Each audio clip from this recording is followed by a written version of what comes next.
morning and welcome to the first ever TEDx Tel Aviv!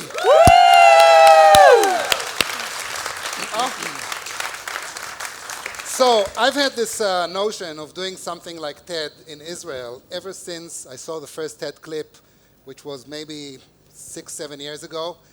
And then at some point my good friend and ex-student Ran Navok, Ran, where are you? Stand up so people see you. So Ran came to me and said, what do you think about doing something like TED in Israel? And I told Ran, you know what, that's an idea worth spreading. Let's talk to Maya about it. So when you have to get something done, you go to her. So we went to Maya, who is also a good friend and a former student, and we said, Maya, what do you think about doing TED in Israel? And Maya said, yes, let's do it. And once Maya decides to do something, you know, in Israel we say, forget it. You know, it actually happens. And then we had the very good fortune of recruiting the wonderful Liat Aaronson to the team. And then from this point on, we were just rolling, and there was no stopping us. And here we are. And it's, you know, it's humbling and symbolic that we hold this event, first of all, in this wonderful theater, and we'll have a lot to say about this theater in a few minutes, but we also hold it right next to the Jaffa port, which is one of the oldest seaports in the world.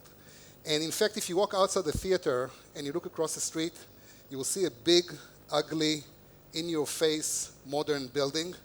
And this building sits on the site of a plant in which Jaffa oranges were packed and shipped all over the world.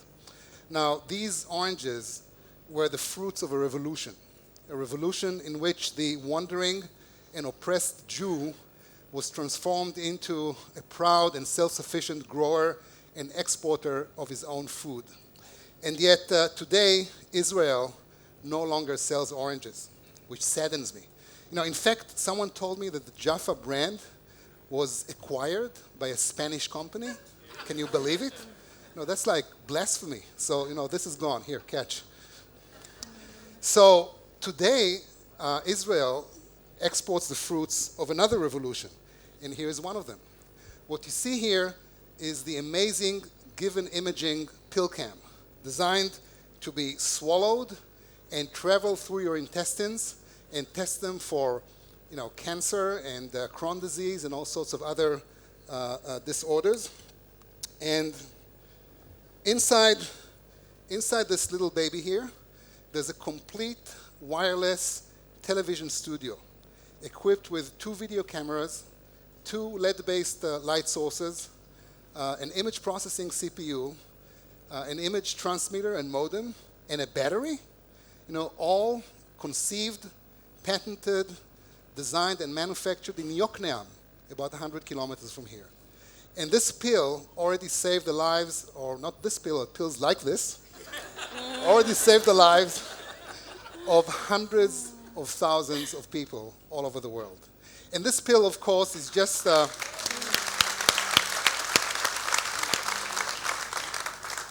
and this pill is just one example of the mighty river of innovations, ingenuity, and creativity coming out from Israel these days in practically any area imaginable: science, art, technology. And, you know, by now, by its relative size and perhaps also in absolute terms, Israel may well be the world's #1 exporter of innovation. And this, for me, is what TEDx Tel Aviv is all about. Maya, what is TEDx for you, aside of tremendous headache? So another thing that TEDx Tel Aviv is all about is outreach.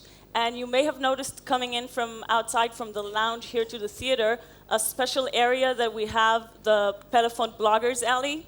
So with us today are some of the most followed bloggers in Israel, and they're covering this event live and sharing it with the world over the internet. We really wanted people to share in the experience beyond the venue.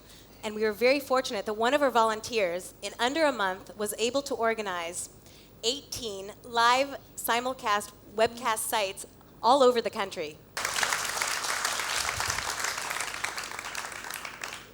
And now that we covered connectivity, I'm going to have to ask you to shut your phones. That's So it. folks, are we ready? Let's rock!